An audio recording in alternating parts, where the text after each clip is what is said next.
ด้วยพอว่าละถึงได้ออกความหันโดยธนาคารไหนเป็นปัจจัย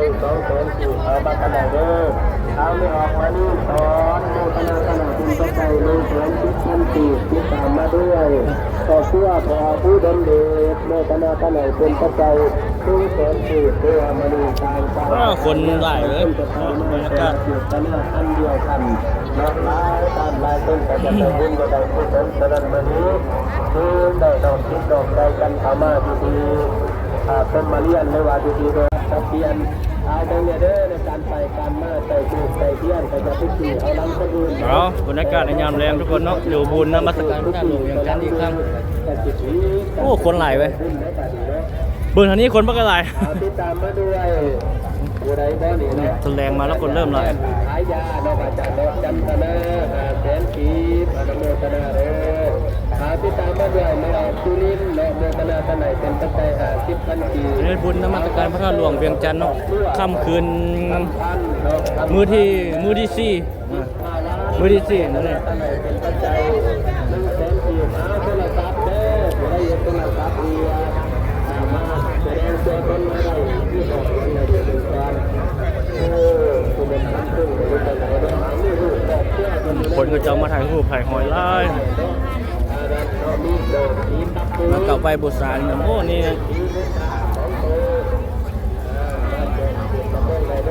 หนังนั้นเลย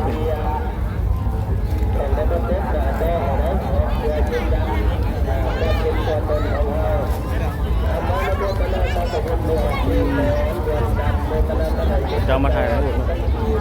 นางงามนางแบบแล้วเหรอ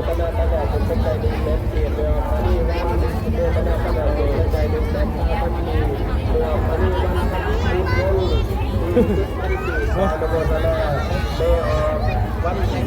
เราโมทนาท่านใดเป็นปัจจัย100,000ตัวจันทร์ประพื้นเราโมทนาท่านใดเป็นปัจจัย3,000ตัวจะดึงโมทนาท่านใดเป็นปัจจัยตัวปริจันทร์ยืนพื้นเป็นเขาตัว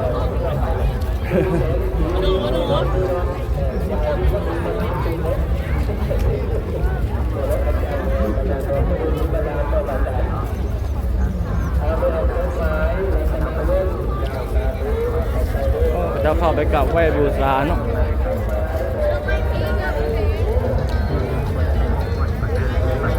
โอ้คนหลายเลย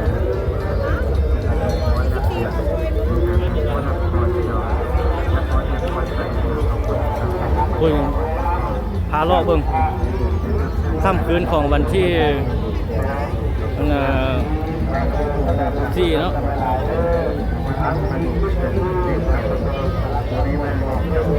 งามจัง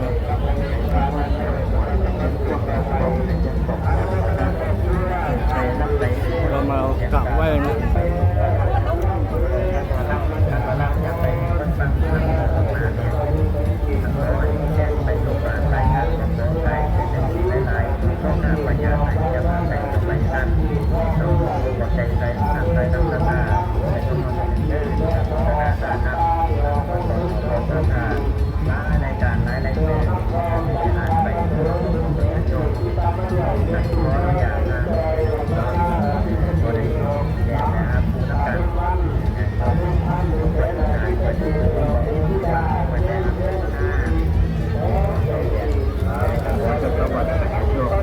ข้างนอกคนหลาย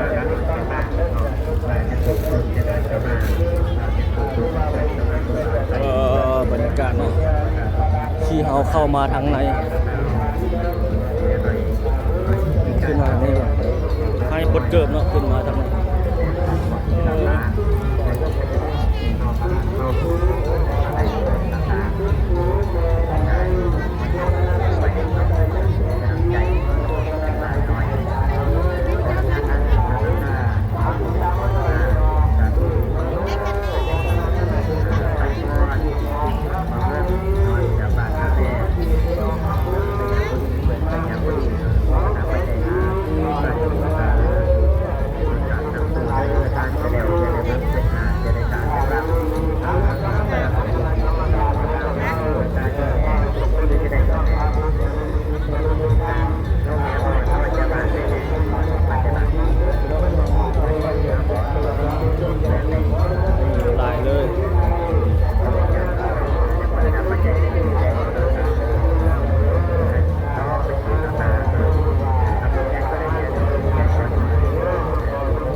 น้องๆไปแล้ว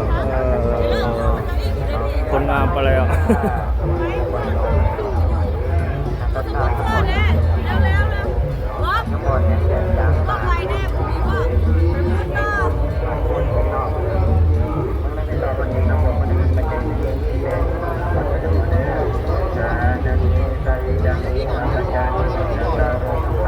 นี่ก่อน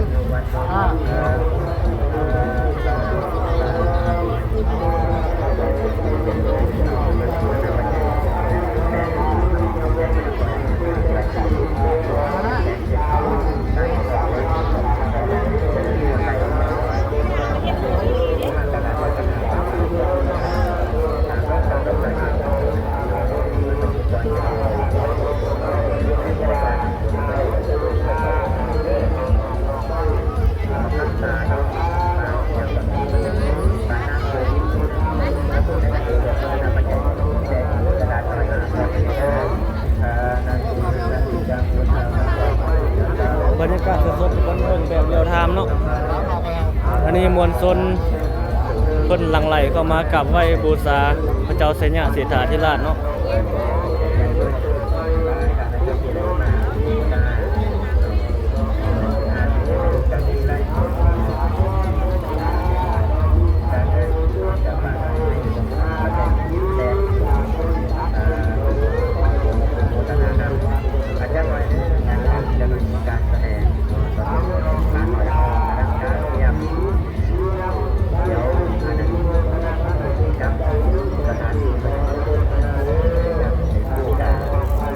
อีกมุมมองหนึงอีกจุดหนึ่งของงานบุญนมัสการพระธาตุหลวงเนาะ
นี่คนกำลังหลั่งไหลโอ้ทางนั้นคนหลายอีกมุมหนึ่งของบุญนมัสการพระธาตุหลวงเวียงจันทร์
ใส่ไปนี้เกี้ยวลงนี้เนาะแล้วจึงมาไหม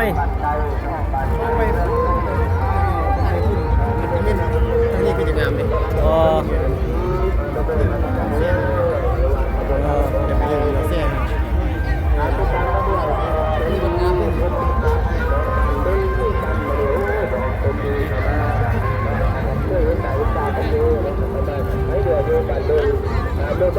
ผู้สาว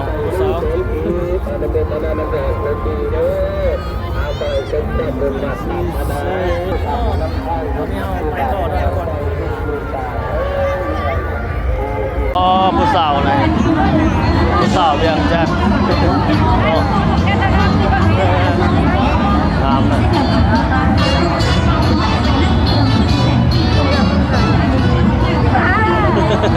โอ้ผู้สาวมาหลายเนาะสบายดี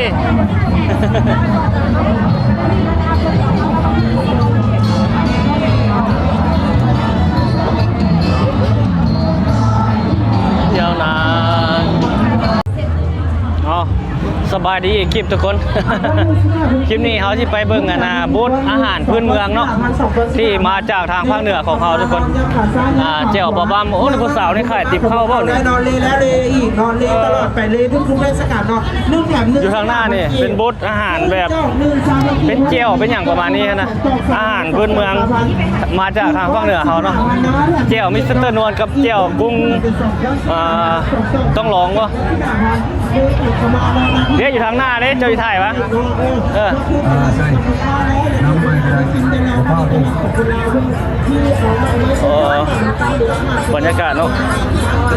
โซนอาหารพื้นเมืองเกศนี่ผลิตภัณฑ์พื้นเมืองพื้นบ้านเนาะผ้าเสื้อผ้าใหม่มันอย่างประมาณนี้สินค้าลาวๆเขานี่แหละอยู่เกศนี้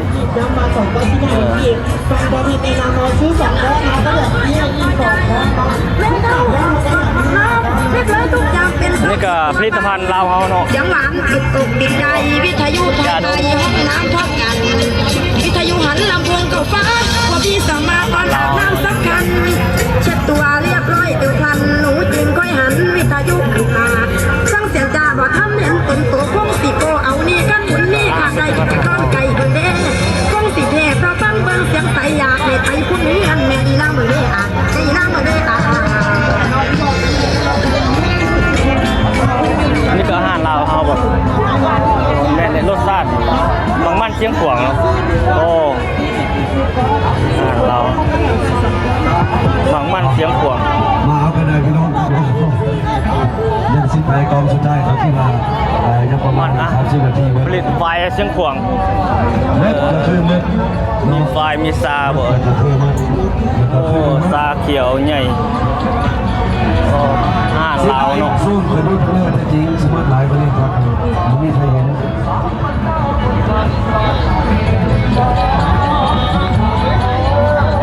มีอะไรยังเด้อยังหลาย โอ้อันนี้อาหารน้ำเหลือง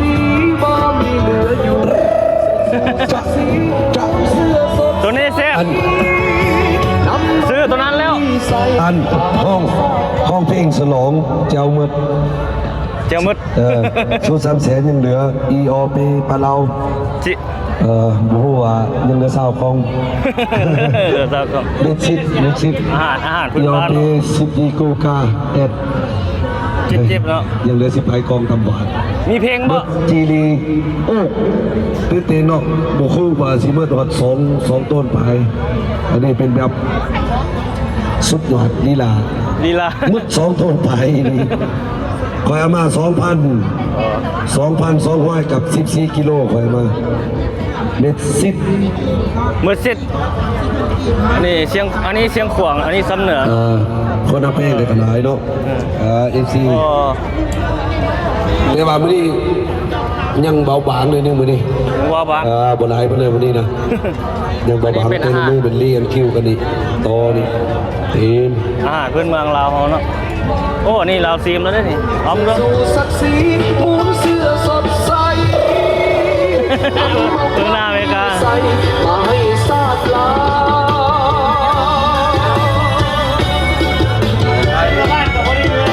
แซ่บบ่แซ่บบ่ เออ รู้สึกทำเสร็จเป็นบางอย่างไรอยู่คือทำเสร็จเป็น2-3 ปีแล้วแล้วก็คนนี้คนเดียว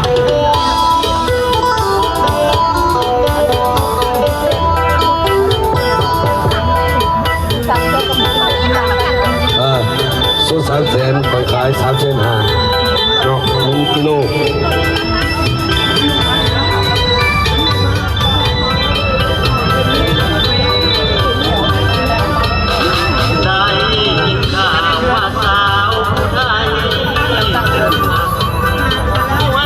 อยู่โซนนี้อาหารพื้นเมืองเราบนเนาะเดี๋ยวมาที่นี่นี่ก็คืออาหารลาวคือกันเนาะนี่จะลาวคือกันเด้อเบิ่งเด้อนำอย่างนำเลยอันนี้มาได้ใส่ก็อันนี้หนังควายหลวงพ่อบาง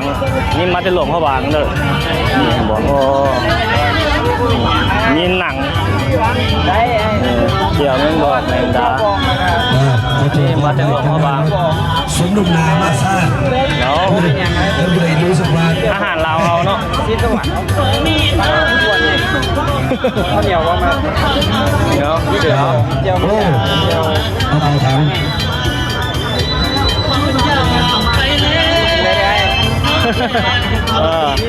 แซ่บอ่ะ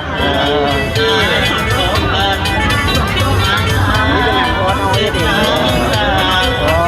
หนังบ้านนอก มีลูกค้าเรามาเลยนี่ก็ได้เอาโอ้แซ่บโอเคแซ่บเนาะ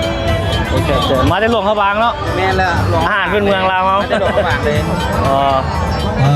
เมื่อเจ้าจะ โอ้เจ้าจะถ่ายป่ะตัวนี้ ถ่ายรูปวะ ซื้อ300,000 ถ่ายรูปถ่ายวิดีโอ จะถ่ายคลิปตังค์ อ๋อถ่ายกดไหม ชื่อมัน กดเลย ถ้าเติมชื่อมัน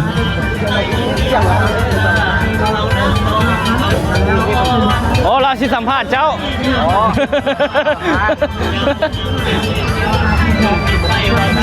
เอาลองตั้งเนาะ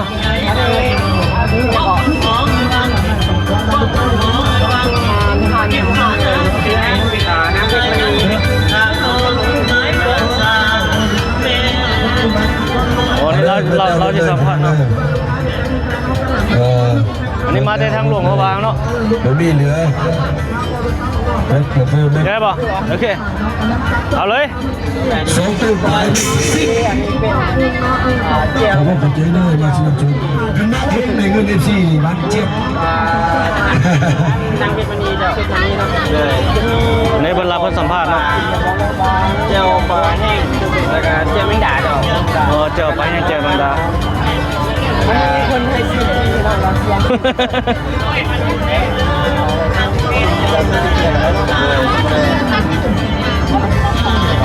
เอาตัวนั้นมาให้เรานี่มีเบอร์โทรไม่ยังมาใส่รถ เปิดติดต่อทางในนี่เลย เอา แจ๊ดมันมาตามหลวงฟรีทีมนี่มัดไม่ไปเลยไปจะเข้ามาฟันที่นี่ได้เจ้าฟันเข้าฟรีนะนี่ฟรีเลยนะ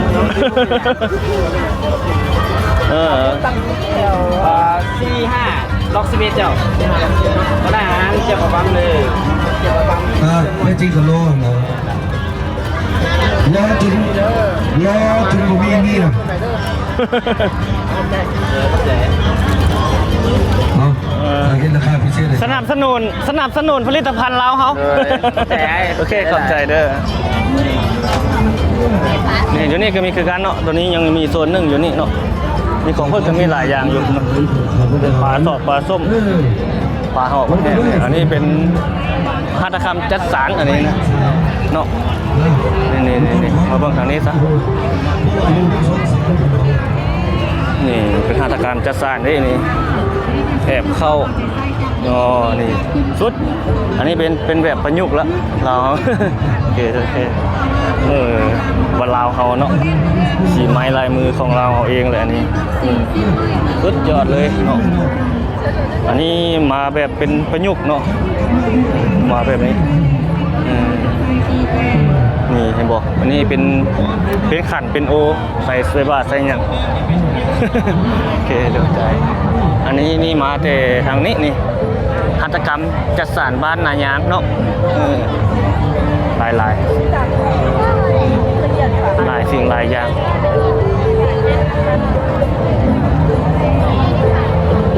โอ้มาพูดกุ้งต้องลองนี่มึงเนาะ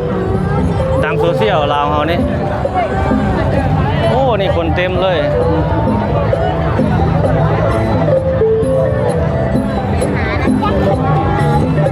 อาชีพข่าวมาลองข่าวมาจับเสียงกระแสน้อยบอกเลยว่าที่จะโดนจับข่าวคือว่าใครที่มาซื้อนอนรับนอนก่อนมือนี้ข่าวมาได้เลยมีข่าวมาเด้อ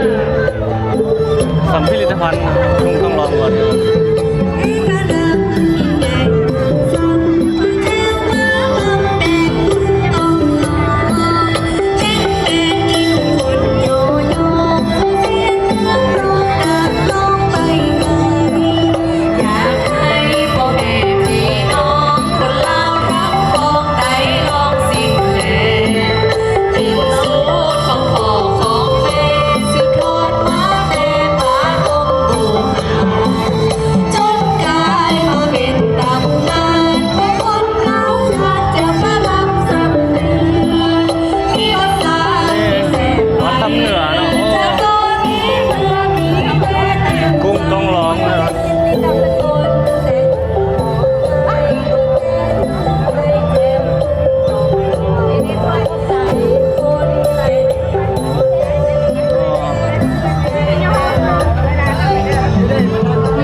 เจ้าของแบรนด์เพิ่นอยู่นี่เนาะ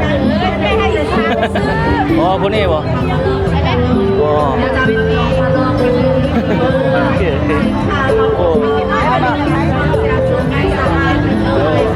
โอ้เฮาเคยเห็นเนาะเราผู้นี้นี่เนาะเราผู้นี้มาตัวนี้เนาะมาตัวนี้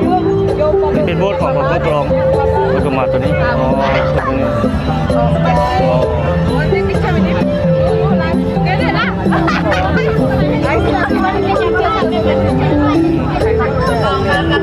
แบดของเราแน่นอนหรอก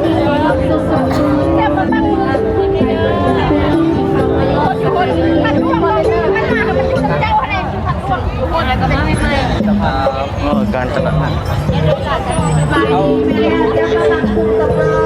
บรรยากาศการค้าขายเนาะ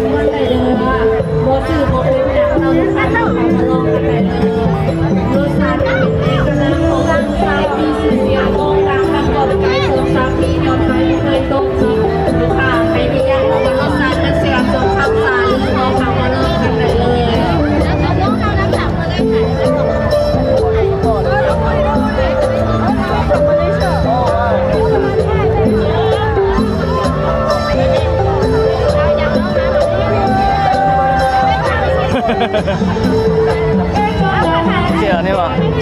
โอเคครับแล้วก็จะถ่ายเหรอจัดอันนี้เลยเจ้ากับปินอันนี้เลย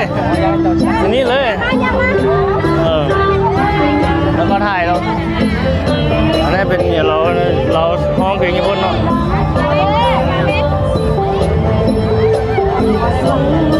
วันนี้บูธอยู่กุ้งต้องลองเนาะอาหารลาวๆทุกคนให้สนับสนุนแบบผลิตภัณฑ์อาหารลาวๆไม่อย่างประมาณนี้เนาะเขาก็ได้เบิ่งไปทุกแบรนด์เนาะเพราะว่าใจของคณะของทุกเป็นผลิตภัณฑ์อาหารลาวเฮาแล้วก็ต้องส่งเสริมไปทุกอย่างเนาะเพราะว่าจะเป็นอาหารบ่หรือว่าอาหารก็ได้หรือว่าอาหารก็ดีเครื่องนุ่งห่มมันอย่างหัตถกรรมมันอย่างต่างๆเนาะทุกอย่างทุกคนที่เป็นฝีไม้ลายมือของคนลาวเฮานั้นต้องสนับสนุนเนาะทุกคนเนาะเพื่อให้มันเป็นสิ่งที่บ้านเฮาให้มันแบบพอเพียงแบบคุ้มตนเองไม่อย่างประมาณนี้ไปเนาะอยู่โซนนี้ได้เลยเปิดมาเลย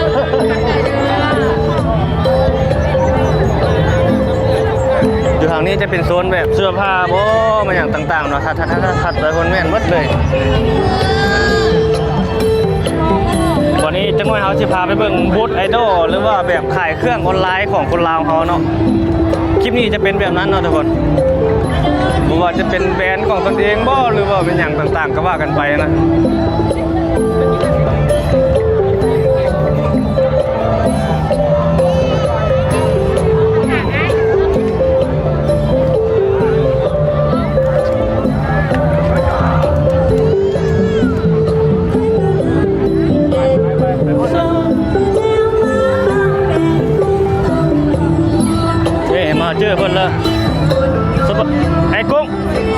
บายดี ได้ขายดีบ่ ก็ได้ขายอยู่ วะอ๋อ เจ้าหาก็มาวัน ซื้ออยู่น้องซื้ออยู่ซื้อกินอยู่ ที่มันเป็นกระปุกน้อยๆนี่มาตลอดเนาะ โอเคเมาแล้ว เราแม่บุญกรุงต้องร้องได้เด้อ โดยน้องก็อยู่พุทธเชียงขวางเอาพุทธเลยโดย ดีใจมุจัก โดย เดี๋ยวไปลงคลิปเด้อจิทาเบิ่ง โดยเอาลง YouTube ตัวนี้ ลง YouTube อ่ะ โอเคโดยครับสู้ โอเคขอบใจ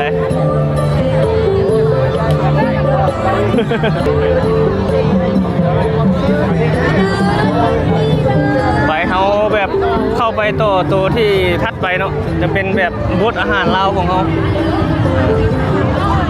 ยังมีหลายโซนหลายอย่างที่เป็นผลิตภัณฑ์ของเราเราต้องไปสนับสนุนโอเคโอ้อย่างโก้งไปพี่ส่วนนี้ไปจะเป็นโซนรถนี่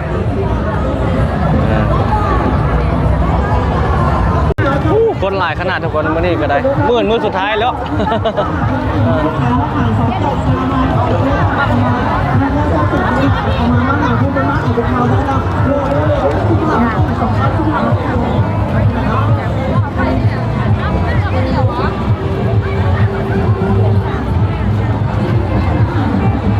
โอ้คนหลาย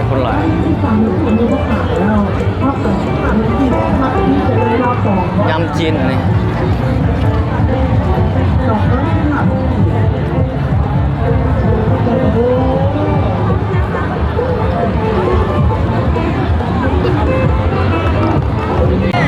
โอ้เดี๋ยวนี้มีโซนขายแบบนี้อยู่นี่นำเนาะโซนขายแบบเป็นอาหารเนาะเป็นนั่งมาแล้วก็มาซื้อกินแล้วก็นั่งอยู่จุดนี้เลยเนาะอ๋อยังมีโซนนั่งอยู่แบบนี้อีกเนาะนี่เจ้าขายเดินเขาเจ้าขายอยู่แบบนี้ เอาประชาสัมพันธ์ไปเลยเด้อ โอ้มาโซนนี้กับคนหลายเนาะแต่ละโซนนี่คนหลายแต่ละมือเนาะนี่ก็เป็นทางเข้าอีกเนาะจุดนี้เนาะจะกดแล้วยังเข้าไปนี่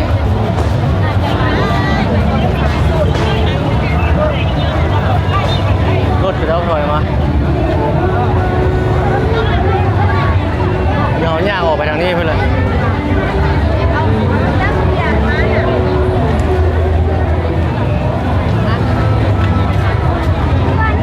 โอ้ยบุมไม้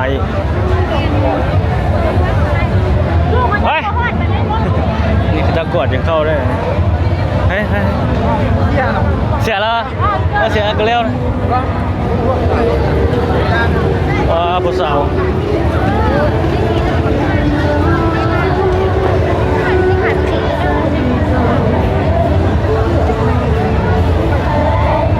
โอ้คนหลาย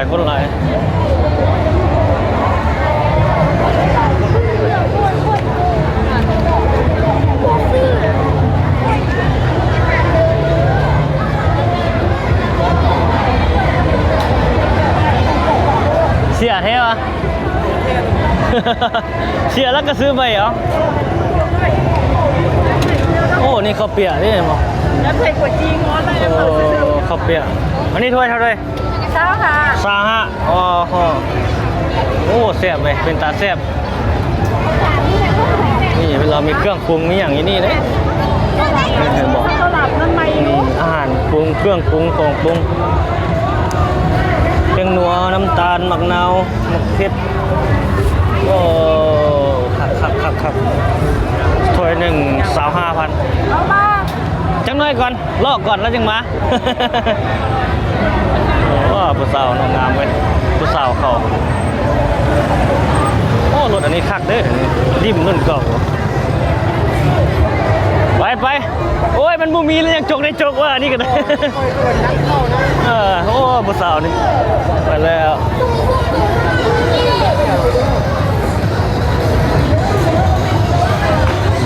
ข้ามมาทางนี้ซะ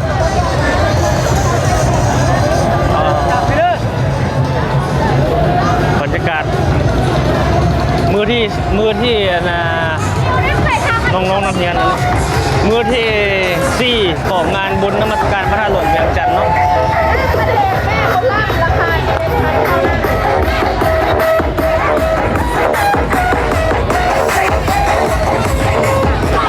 อยู่นี่ก็ได้คือกันนี่ประตูเข้ามีหลายด้านเนาะคนหลายพาโลดให้โลว่าเลยเขาก็ได้นี่โซนนี้ก็ไล่เงาไปพุ่น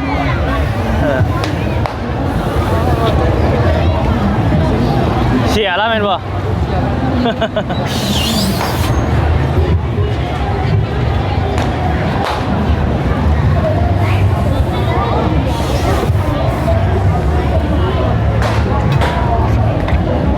ไปไอเต็กวะจะมีบนซากนั่นวะอเมซอนเกาดิ อเมซอนนั่นแหละบัวไปเที่ยวเข็มทางก็ได้แต่ว่าคันว่าอยู่เขตนี้มันก็ซ่าคือเก่าเขาเลยมันคนหลายเลย ซาก นะอ๋ออันนี้เขาจะขายมันยังอ๋อขนม ซื้อมาผืน130กีบสามารถเลือกคุณกันได้เด้อทุกคืนนะฮะราคา2 เขาจะนั่งกินห้องห่านอยู่ตามวันนี้เนาะ2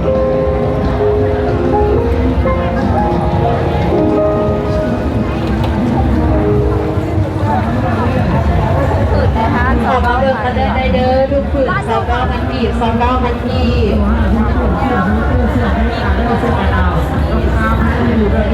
เลยเด้อ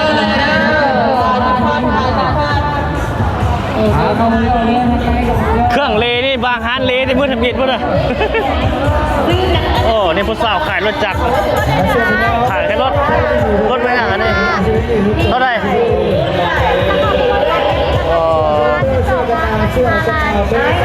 มาแต่ใส่รถ ทำเราจะขีดเป็นพี่บอกมาเพิ่งใกล้ๆที่จะได้เพิ่งเป็นยัง อ๋อมันน่ะจังหน่อยกับมาก่อนเลยไปเบิ่งก่อนโอ้ไปเบิ่งรถเนาะโอเคเอาเบิ่งรถกับเบิ่งอ๋อเบิ่งรถ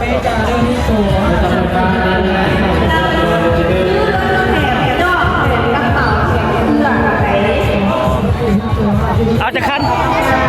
แล้วขี่เมือเลย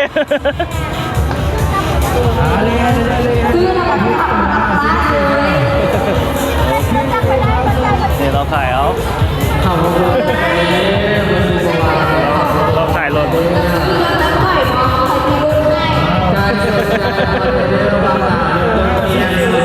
ี่รถเป็นแบบนี้เนาะเป็นยี่ห้อตัวนี้เนาะอ๋อตัวนี้เป็นฮานก็จะฮานหลายเป็นรถนำเข้ามาจากจีนเนาะ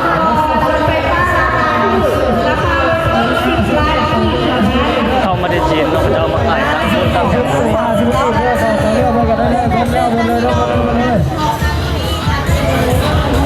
โอ้นี่มีกุ้งบอกกุ้งเต้นอย่างอันนี้มะขามโอ้ประเภทส้มอันนี้ส้ม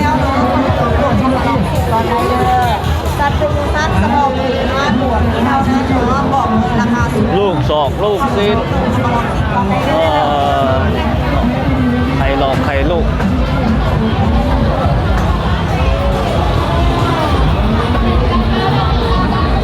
แจกฟรีไอ้แจกฟรีน้ำยาล้างจานนะ อ๋อน้ำลายอันนี้ห่อมาอย่าง ของเราผลิตภัณฑ์เราเอาไปลองใช้มือได้เด้อ เวลาล้างจานนะน้ำยาล้างจานบ่ได้ซื้อสไลด์เลยมั้งโอ้ทางนี้ผู้สาววัยรุ่นหลายเนาะนี่เป็นนี่จะเขาจะเข้านี่วะโอ้ผู้สาวมักกินเนาะนี่เนาะบัวเป็นอย่าง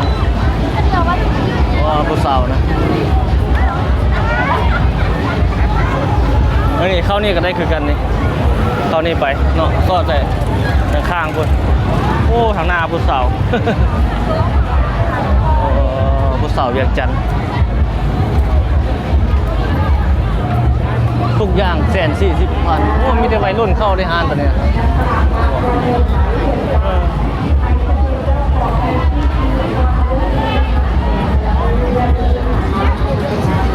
โอ้หลายมาโซนนี้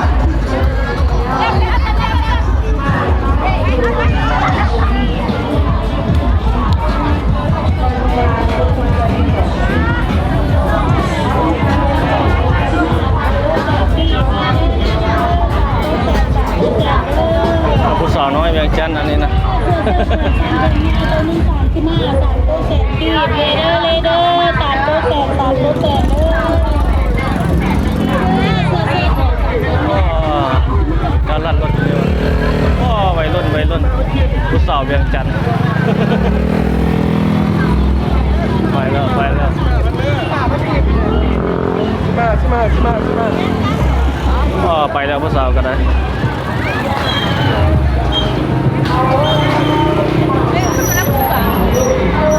ขายเครื่องขายของเนาะนี่ผู้สาวนักเรียน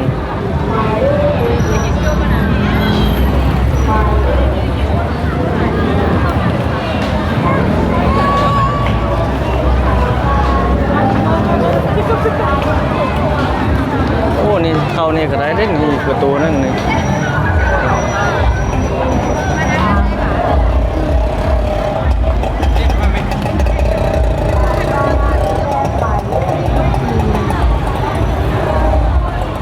จัมโบ้เนาะ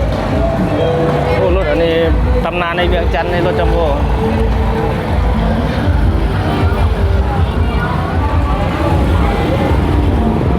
เลาะไปเรื่อยว่าผู้สาวนี่งามเลยผู้สาวเวียงจันทร์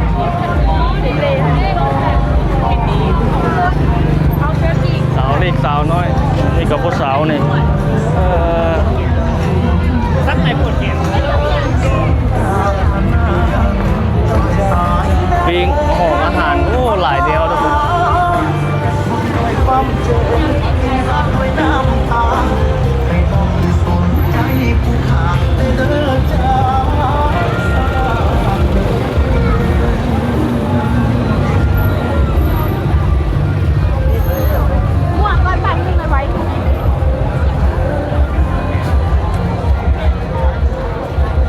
โอ้เฮานี่บ่ได้ผู้สาวใช่ไหม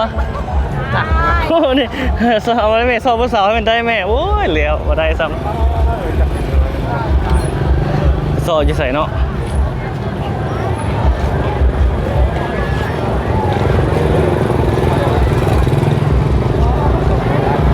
โอ้นี่เข้าประตูนี้ก็ได้คือกันเนาะนี่น้องๆคนยินนี่เนาะยิงซ้ายฮะเขาได้มีผู้ยิงผู้ชายแล้วก็เข้าคนละเบื้องเนาะนี่เข้าไปแล้วก็กวดแล้วจึงเข้าได้กวดยังกวดว่ามีไม่หยังนะแบบกระโปรงกระเป๋ากวดมีเครื่องไม่หยังในข้อห้ามเลยให้ไปทางนั้นไปทางนี้บัดนี้โอเคอันนี้แสบยาวไปตรงนี้เฮานี่ไปอัพโหลดคลิปก่อนนะไปทราบใครอัพโหลดคลิปอยู่ไม่สั้นไปสากคลิปไปสากโทรศัพท์ปะโอ้ก็โดนเติมเลยประมาณจังนาที30 นาทีจึงมาปะตอนนี้7 โมงเนาะ9 โมงยังไหมอีกวะแต่ว่ามีงานแสดงอย่างนี้มันโอ้ศิลปะวรรณคดีไม่อย่างต่างๆแล้วเต้นฟ้อนลำไม่อย่างแล้วหลายขนาดนั้นเนี่ยค่อยจังอยากได้โทรศัพท์แบบความจำได้หลายเลยตัวแห้งถ่ายเลยฮะขันเจ้าซื้อโทรศัพท์ตัวนั้นแล้วก็ซื้อแบตอีก2 อันแล้วเอ้ยตัวแห้งสำยีถ่ายเห็นบ่เอาความจำได้หลายเลยโอ้ไปแล้วแห้งเนาะ30 โลมันจะมีว่าไอ้35นี่เท่าไหร่ฮะ35มีว่า1 เทราไบต์นี่500ปลายสิดิบ่เลย1 เทราไบต์ก็มีแล้วว่า1 เทราไบต์ก็มี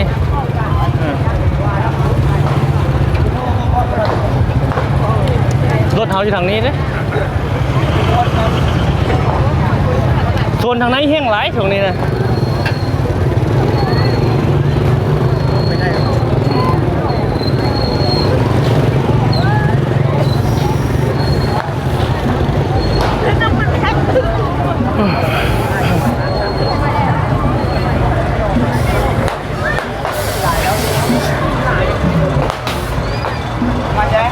ขันเจ้าอยากไปหาไอดอลแล้วเป็นตัวตรงหน้าตัวค่อยมาจ่อไปเมื่อกี้พุ่น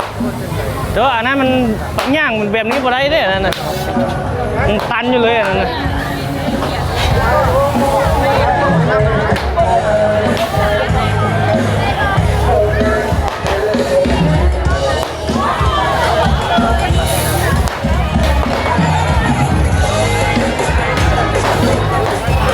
ส่วนวัยรุ่นเวียงจันทร์แล้วอยู่ตัวนี้อย่างนี้ไปนี่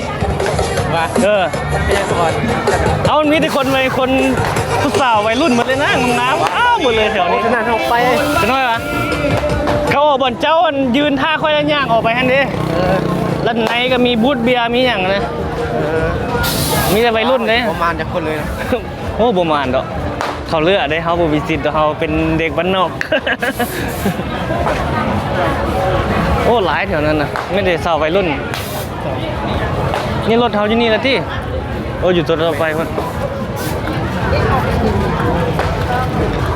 นี่ก็จะมีอยู่ที่บุกไป บุไปวะ ไกลคนหรอ ผมมีอยู่ที่หนึ่งบ่อนนี่บ่อนทางเข้านี่ แต่ว่าไม่ซ่อนน้ำซ่อนมันก็มีเล่นกันผ่าน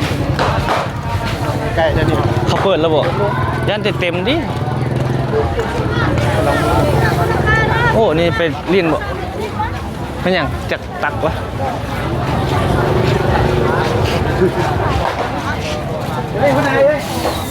อันนี้เขาเจ้าก็ขายอยู่งานแบบนี้เนาะปิ้งตีนไก่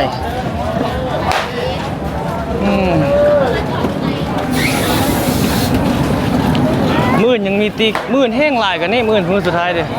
ย่ำไปจนไปคือเก่าแล้วเมื่อกี้เขาก็ตัดก็คนมันไปว่าคน มื่นถ่ายตีขี้มื่นนะถ่ายตีขี้กับถ่ายบังจูดบังไฟผู้ฮะ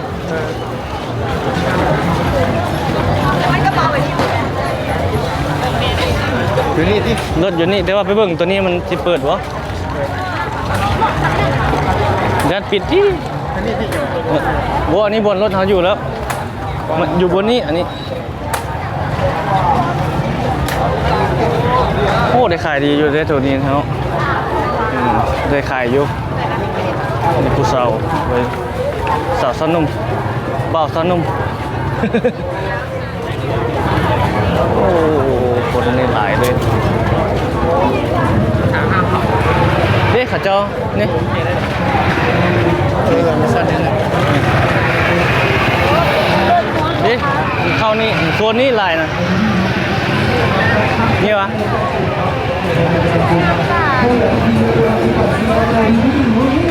โซนนี้ก็เต็มโซนนี้ใครเบา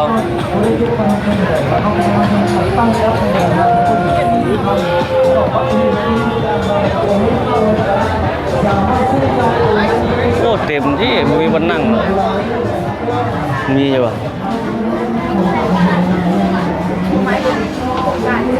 ขึ้นมาเทิงว่ะ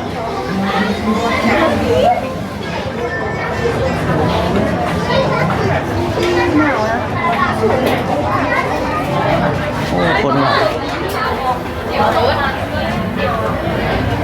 ย่านเต็ม มาเบิ่งก่อนโอ้เต็มที่บ่เต็มบ่ โอ้โหโอ้บ่มีเต็มหมดเลย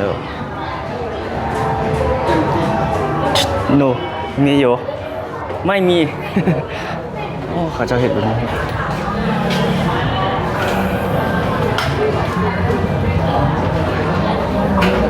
เต็ม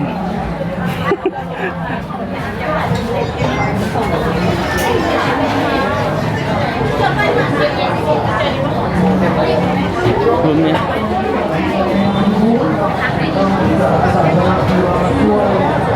พอไปนอกพวกนะ เป็นนั่งที่นี่ก็เลยนั่งลงกินนั่งสากไปสากยังก่อน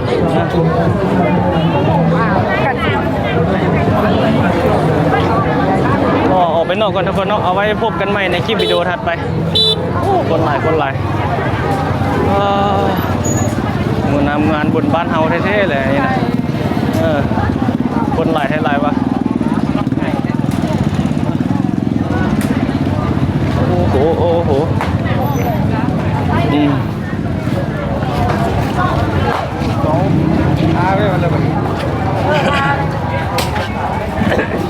้งเพิ่งอันนี้ปิ้งมาอย่างนี้ปิ้งปลาหมึกโอ้ไม้15ไม้20ไม้25ไม้30จะน้อยก่อน ผู้สาว